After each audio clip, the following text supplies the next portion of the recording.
अस्सलाम वालेकुम दोस्तों, बात करते हैं कि कल 10 जनवरी से PIA इस्लामाबाद से पेरिस के लिए अपनी सर्विस शुरू कर रही है। तो ये ओवरसीज़ पाकिस्तानी और यूरोप में रहने वाले ख़ास तौर पर पाकिस्तानियों के लिए एक अच्छी खबर है। तकरीबन 4 साल की पाबंदी के बाद PIA दोबारा यूरोप के लिए अपनी सर्विस शुरू कर रही है। तो पहली परवाज़ पेरिस में आ रही है। तो हमें अच्छी उम्मीद रखनी चाहिए और सियासत से बालातर होकर पाकिस्तान के बारे में सोचना चाहिए। कुछ चीज़ें सियासत से बालातर होती हैं, जैसे कि हमारा मुल्क, हमारा वतन पाकिस्तान है। हमें अगर दुनिया में कहीं नेशनलिटी भी मिल जाए तो लेकिन ये नाम कभी भी हट नहीं सकता।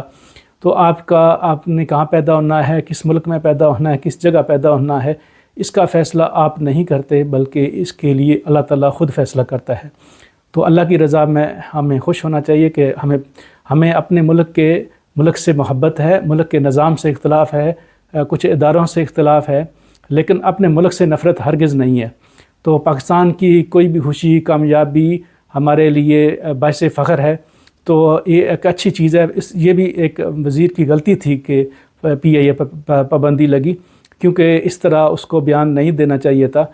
जैसा भी PIA है हमारा है, और डायरेक्ट फ़्लैग जैसे बाकी छोटे छोटे ममालिक हैं, अरब ममालिक हैं, और उनकी एयरलाइन कहाँ से कहाँ चली गई और हमारा PIA कहाँ था, कहाँ आ गया। चलें, ये अलग बहस है, हम इस बहस में अभी फ़िलहाल नहीं जाते।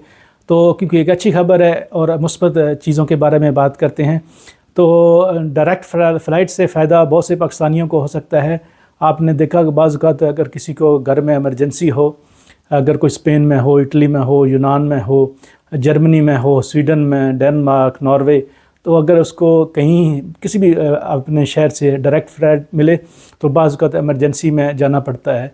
तो खुशाइन अमल, और अल्लाह ताला करे कि PIA दोबारा यूरोप के तमाम जो मेन बड़े शहर हैं वहाँ से अपनी सर्विस शुरू करे और हमारी कम्युनिटी को फ़ायदा हो।